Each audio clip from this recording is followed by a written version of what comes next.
In Uber Eats, not letting you add card is pretty easy thing to do today. I'm going to teach her. Yes.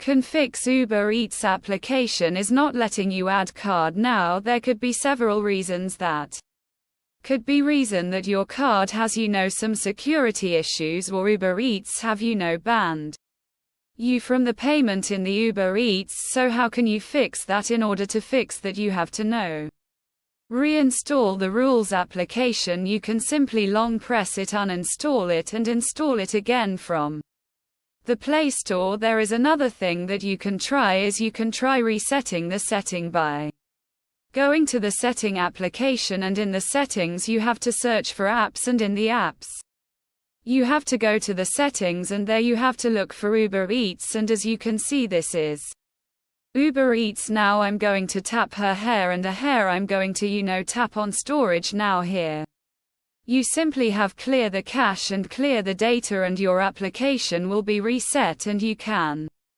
try doing that again. If the error still process, try using a different account. That should work. So that's pretty much it. That's how I guess can do it. Hope you guys find this to the helpful.